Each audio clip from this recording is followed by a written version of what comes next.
Okay, we are on live Tulika ji. जी नमस्कार, मैं हूं अवधेश यादव। स्वागत करता हूं आपका कानपुर के सबसे चहेते पेज, कानपुर यूपी पेज, और मेरे अपने पेज चाय पे चर्चा पेज पर। आज हमारे साथ जुड़ी हैं कथक आर्टिस्ट तुलिका मिश्रा वाजपेयी जी। स्वागत है आपका तुलिका जी। नमस्कार अवधेश जी। बहुत बहुत धन्यवाद आपका, जो आपने मुझे ऐसा मौका दिया है यहाँ पर अपनी बात कहने का। ये एक ऐसा मंच है जहाँ पर हम अपने किसी टॉपिक पर अपने व्यूज को बहुत ही अच्छे से लोगों तक पहुंचा सकते हैं। तो again thank you so much Avdhesh ji. Thank you so much ma'am. Tulika ji highly qualified and experience Kathak artist, Kanpur page और चाय पे चर्चा पेज अगेन वेलकम्स यू। मैं यहाँ बताना चाहूंगा तुलका जी के बारे में कि तुलका जी को कई सारे अवार्ड मिल चुके हैं, कई जगह आपने पार्टिसिपेट भी किया है। आपको उत्तर प्रदेश संगीत नाटक अकादमी लखनऊ ने सम्मानित किया है। आप वहाँ काम कर चुकी हैं, वहाँ आपने पार्टिसिपेट किया है। 7th ग्रीनवुड उद्भव उत्सव ग्वालियर में आपने पार्टिसिपेट किया है। पंडित लालमणि जी मिश्र संगीत समारोह में आपने पार्टिसिपेट किया है। नमामि गंगे नृत्य नाटिका जो कि कानपुर में हुई थी, उसमें भी आपने पार्टिसिपेट किया है। और कला सागर नाटक अकेडमी जो समिति है, एक नाटिका में आपने वहाँ उस नाटक को कोरियोग्राफ किया, वहाँ के उस डांस को कोरियोग्राफ किया है। तो बहुत बहुत आपकी उपलब्धियां हैं। इस सेशन को शुरू करने से मैं आपसे बस थोड़ा सा जानना चाहता हूँ, आपका एक छोटा सा परिचय हो स्पेस के माध्यम से, लाइव के माध्यम से, फिर हम आगे की शुरुआत करें। जी अवधेश जी, मेरा नाम तुलिका मिश्रा वाजपेयी है। मैं एक कथक आर्टिस्ट हूँ कानपुर से। मैंने कथक में मास्टर्स किया हुआ है Bhatkhande music institute deemed university से। मेरी गुरु जी हैं बहुत ही लखनऊ घराने की जानी मानी नर्तक डॉक्टर कुमकुम धर जी।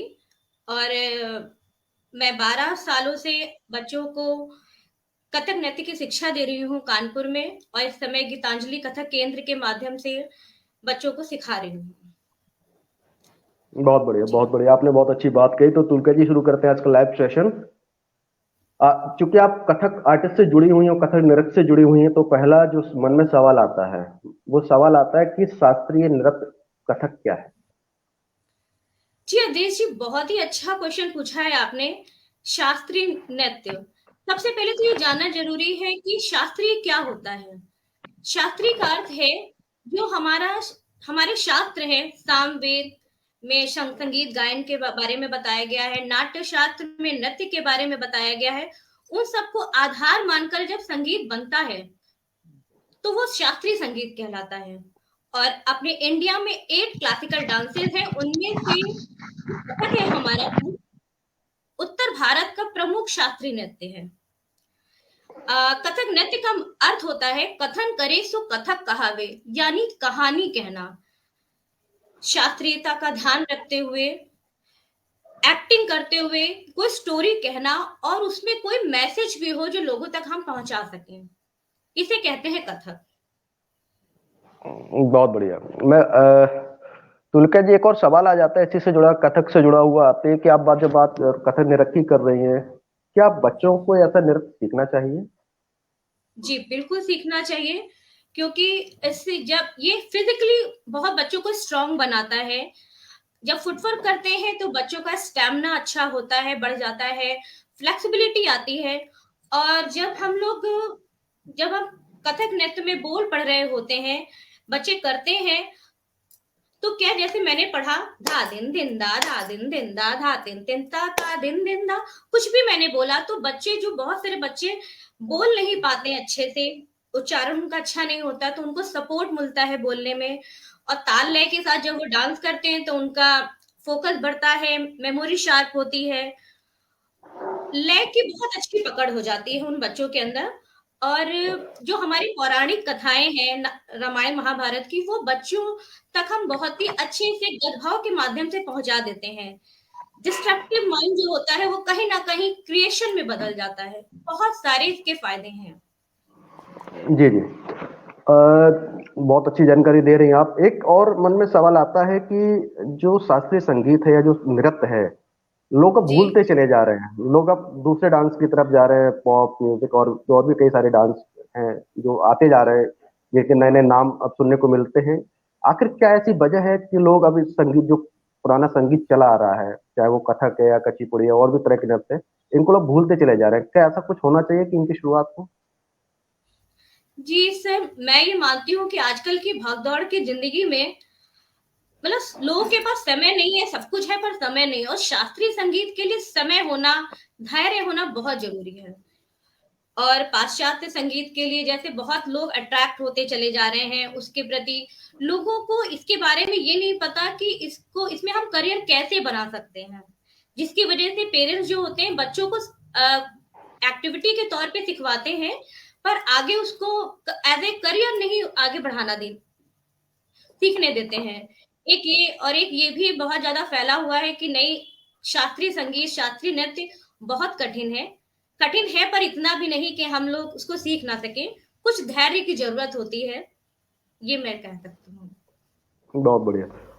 हमारा जो कानपुर पेज है, वो चाय पे चर्चा पेज है, अपने व्यूअर्स को एक बार हम लोग फिर बताना चाहेंगे। आज हमारे साथ जुड़ी हैं तुलिका मिश्रा वाजपेयी जी, एक कथक आर्टिस्ट है, कानपुर के लिए गीतांजलि कला केंद्र है इनका। अब वहाँ सेवाएं दे रही हैं, कई सारे बच्चे इनसे कथक के नृत्य को सीख रहे हैं और काफी टैलेंटेड है। 12-15 सालों से आपका इसमें रुचि है और आपका इसमें अट्रैक्ट कर रही है लोगों को इसके प्रति। बहुत अच्छा काम कर रही है, जो हमारी पुरानी पद्धति है उसको आप आगे ला रही हैं। ऐसे लोगों को आपको सैल्यूट है, ऐसे कामों के लिए जो आप लोगों को अट्रैक्ट कर रही हैं, लोगों को सिखा रही हैं कथक। बहुत बढ़िया आपका काम है। एक और सवाल आ जाता है मैम कि शास्त्रीय संगीत या कथक नृत्य, ऐसा कहा जाता है कि हमारे शरीर के सारे अंगों को जोड़ देता है। जी बिल्कुल। जैसे कि पहली बात तो ये है कि नृत्य ही एक ऐसी विधा है जो गायन वादन के बिना हम कर ही नहीं सकते। बहुत सारी फाइन आर्ट्स उसके साथ जुड़ी हुई होती हैं, नृत्य। और नृत्य जब हम करते हैं तो मान लिया मैंने बांसुरी बनाई, कुछ भी बनाया, तो सिर्फ मेरी कलाई भी चली, मेरी फिंगर्स भी चली, मेरी बॉडी भी, मैं ऊपर देख रही हूँ, आंखें भी मेरी चली, पैर भी चला। तो इन सब के माध्यम से, ये नहीं कि सिर्फ में एक ही पार्ट से हम कथक को शो नहीं कर सकते हैं, बहुत सारे पार्ट्स होते हैं जिनके माध्यम से हम करते हैं, और करते करते इन सब से एक मेंटल पीस मिलता है। ये सब बहुत ही बड़ी खासियत है शास्त्रीय संगीत की, हमारे देश की और नृत्य की। बहुत बहुत बहुत बढ़िया, बहुत अच्छी जानकारी दी मैंने। जो हमारा कथक का जो नृत्य है वो हमारे सारे अंगों को एक जोड़ देता है। कभी हमारे उस नृत्य में हमारी आंखें भी चलती हैं, उस नृत्य में हमारे हाथ भी चलते हैं, हमारा मूवमेंट होता है, हमारे पैर भी रहते हैं। हर जी तरह का माने मूवमेंट हमारे शरीर से जुड़ा होता है और हर डांस एक अपनी अपनी एक विधाएं होती हैं उसमें। जी। एक और सवाल आ जाता है जो मेरे मन में आ रहा है, मैं आपसे पूछना चाहूंगा कि जो कथक का जो नृत्य है, हमने देखा साउथ इंडिया जी में, चाहे वो तमिलनाडु हो या फिर आंध्रा हो या फिर केरला हो, यहाँ पे अभी भी इसको काफी तरजीह मिल रही है। जी क्या उत्तर प्रदेश या आपके माने हमारे मध्य प्रदेश होता है या नॉर्थ इंडिया में हम बात करें, क्या कथक के लिए ऐसे प्रयास जारी हैं? हमारी केंद्र सरकार, राज्य सरकार क्या ऐसे कुछ प्रयास कर रही है? जी बिल्कुल कर रही है। जैसे राष्ट्रीय कथक संस्थान लखनऊ में है, दिल्ली में है, संगीत नाटक एकेडमी वो कॉम्पिटिशन्स कराती है। और आईसीसीआर आईसीसीआर है, वो स्कॉलरशिप वगैरह बच्चों को देती है, जो संगीत के विद्यार्थी हैं उनको बाहर भी जाने का वो मौका देती है। ये सारी चीजें ये होता है, और बच्चे डिप्लोमा कोर्स करके भातखंडे, प्रयाग, इन सब से करके अपने कोर्स से तालीम पूरी कर सकते हैं।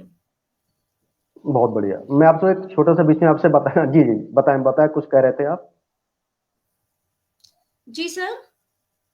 कुछ कह रहे थे आप, इसको और एनलार्ज कर रहे थे चीजों हाँ, की, सरकार प्रयास कर रही है। जैसे जी। डिप्लोमा क्लासेस करते हैं बच्चे, विशारद और प्रभाकर की डिग्री का डिप्लोमा लेते हैं। उसके बाद जैसे हम लोग ग्रेजुएशन करते हैं, एमए करते हैं, बीए एमए करते हैं, वैसे ही कथक में, म्यूजिक वोकल में, तबले में, सितार में, हर चीज में, जैसे हमारा भातखंडे यूनिवर्सिटी है, बीएचयू है, मानसिंह तोमर यूनिवर्सिटी है, ये सारी जितनी भी यूनिवर्सिटीज हैं, ये बैचलर और मास्टर्स डिग्री देती हैं बच्चों को, और उसके बाद आप नेट और पीएचडी की भी पूरी तैयारी कर सकते हो। मुझे तो पता ही नहीं था कि इतनी सारी यूनिवर्सिटीज अभी भी हैं जो संगीत क्षेत्र में आगे हैं।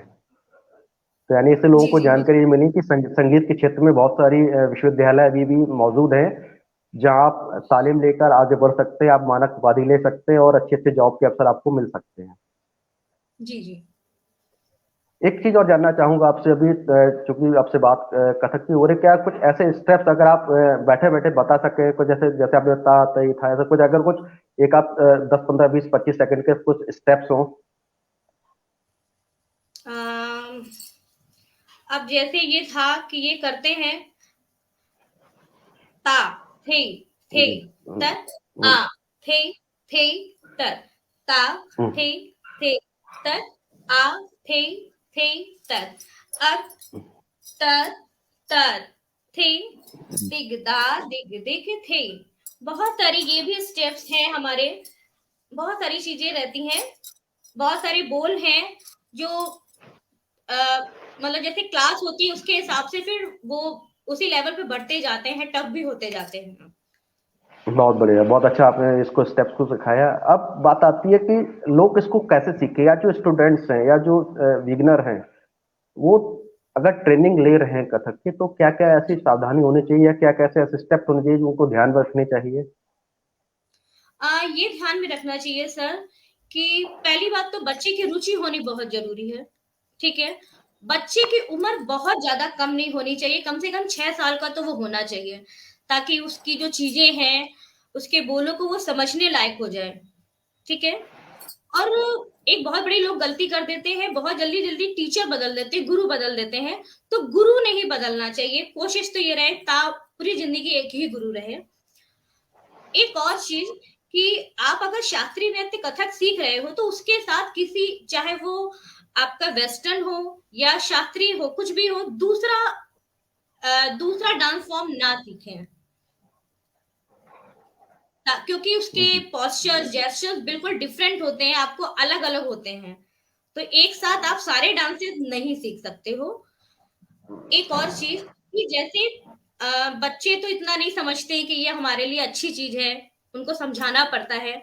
तो पेरेंट्स को भी बहुत पेशेंस रखना चाहिए कि नहीं, हमारा बच्चा भी सीखने गया है, 4 5 साल तक जब तक सीख रहा है वो बहुत अच्छे से सीखेगा। जी जी। हाँ, अब इसके बॉडी, आपने जी जी जी जी बताइए। अब एक जैसे अब एक बॉडी और क्वेश्चन, भी, हाँ, एक क्वेश्चन और आता है इसमें। क्वेश्चन एक है, इसको एक आपसे बस जानना चाहूंगा कि आप इतने सालों से ये कर रही हैं, आप एक हाउस वाइफ हैं, गृहिणी हैं, और इसमें परिवार का जो साथ मिला, वो क्रेडिट आप कैसे देंगे? कौन है आपका रोल मॉडल? कैसे इस चीज की शुरुआत हुई? परिवार का सपोर्ट मिला, आपके जो हस्बैंड है उनका आपको साथ मिला, कोई क्या कहानी रही इसमें? सर एक तो ये बात कहूंगी, जब से मेरा जो शादी से पहले का परिवार था वो कलाकार परिवार है।